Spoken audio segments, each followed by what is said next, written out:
ทีนี้อย่างนี้ครับเขาถามอาจารย์โอนะครับอาจารย์โอได้รู้จักกับพี่ยงแล้วยังไงครับได้มาแนะนำกันก็ได้รู้จักที่นครหลวงเวียงจันทร์ครับทีนี้พอเรื่องของธุรกิจเฉยๆตอนแรกแต่ทีนี้พอได้คุยกันไปคุยกันมาปรากฏว่ายงเนี่ยกับปะยิงเนี่ยเป็นเจ้าของสวนยางพาราที่ถ้าเป็น100 กว่าไร่นะครับก็เลยบอกว่าเจอปัญหาอะไรไหมนะที่ประเทศไทยเนี่ยก็คือคนที่ชาวสวนยางก็มีปัญหาคล้ายๆกันน้ำยางไม่ไหลตายนึ่งแล้วปัญหาเยอะก็เลยแนะนำว่าลองใช้เวอร์แพนดูสิก็อายงกับอายิงลองมาทดลองให้คนกรีดยางได้พ่นช่วงแรกๆปรากฏว่าอายงบอกว่าเฮ้ยได้ผลแล้วคนกรีดยางก็โทรหาบอกให้มาดูเลยอะไรอย่างเงี้ยบอกว่ามาดูก็ตอนแรกก็เฮ้ยมันจะขนาดนั้นเลยเหรอเนี่ยก็ได้ใช้มาอย่างต่อเนื่องก็เลยได้ผลจนถึงวันนี้ครับถามอายงพออาจารย์โอมาแนะนำให้รู้จักกับคู่หูเวอร์แพนเราเริ่มใช้เดือนไหนครับใช้เดือน8ก็คือเดือนสิงหาแม่นละเจ้าสิงหาแล้วก็ใช้ต่อเนื่องมาถึงปัจจุบันแม่นระหว่างใช้มีความประทับใจหรือว่าเห็นความแตกต่างยังไงบ้างครับระหว่างที่เขาใส่เนาะก็คือเขามีความประทับใจหลายเนาะคือต้นที่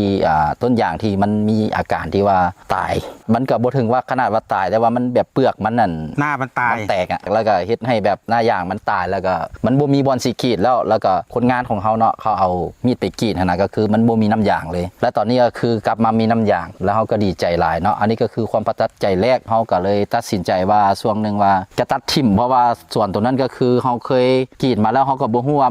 มันเกิดสาเหตุอย่างเกิดขึ้นแล้วเฮ็ดให้น้ำยางเกือบเบิดทุกต้นนะเกือบแบบจนชีบ่มีน้ำยางมาเลยนะแสดงว่าโซนนั้นไม่ได้น้ำยางแล้วล่ะแม่นแล้วเวลาเขากรีดมานี่พันปลายกว่าต้นเนี่ยได้แต่2 เป๋าโอ้น้อยมาก2 ถุงน้อยมากถือว่าน้อยมากก็เลยตัดสินใจว่าขนาดนี้แล้วก็คือโบจำเป็นแล้วก็เลยต้องว่าตัดสินใจว่าสิตัดทิ่มเนาะเพราะว่ามีส่วนทั้งข้างไงเนาะทั้งข้างนี้เพิ่นตัดไปแล้วเนาะแล้ววันนี้เขาก็เลยว่าตัดสินใจว่าจะตัดทิ่มแล้วทีนี้เมียเราว่าอาจารย์เพิ่นก็เข้ามาเพิ่นแนะนำให้ใส่แล้วเขามาใส่กับตัวที่มันตายติดนะตาย1แล้วให้เฮาไปลองไปใส่เบิ่งว่ามันเป็นแนวใดเนาะเขาก็เอาเข้ากลับไปใส่เขาเข้าไปใส่ประมาณแต่เดือน8นั่นแหละคืออาจารย์เว้ามาแล้วก็เขาก็ฮู้มาแต่ตอนนั้นแล้วเขาก็เอามาใส่จนฮอดทุกมื้อนี้ก็คือส่วนตอนนั้นเขาบ่บักละไม่ตัดลิ้นเขาบ่ตัดทิ่มละก็คือตอนนี้กลับมามีน้ำยางแล้วน่ะแล้วก็ชาวสวนเขาก็ดีใจเมื่อเช้าก่อนที่จะถ่ายทำเนี่ยเราก็ได้ไปทดลองกรีดมันก็เริ่มมาแล้วนะครับก็ไม่ต้องตัดทิ้งละบ่ตัดแล้วตอนนี้เวอร์แพนเนี่ยอายงมีวิธีการใช้อย่างไงส่วนผสมอย่างไรบ้างครับที่มันถึงได้ผลดีขนาดนี้เพราะว่ายงไส้เนาะก็คือไส้สุดคุ้งมัสจันตัวนี้เนาะก็คือวิธีไส้ก็คือ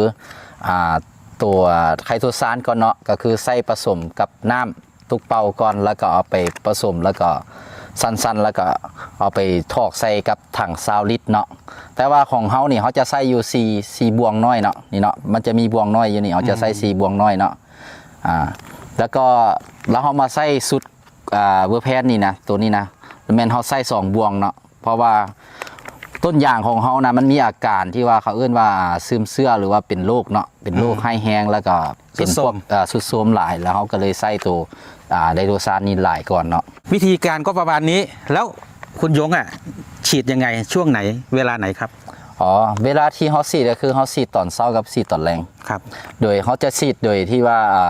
ฉีดตามลำต้นที่ว่าเขากรีดอย่างนั้นแล้วก็ตัวที่โบกรีดเขาก็ฉีดด้วยกันแล้วก็เขามาฉีดตามกี่วันครั้งอาทิตย์ต่อครั้งนึงอาทิตย์ละครั้งนะครับ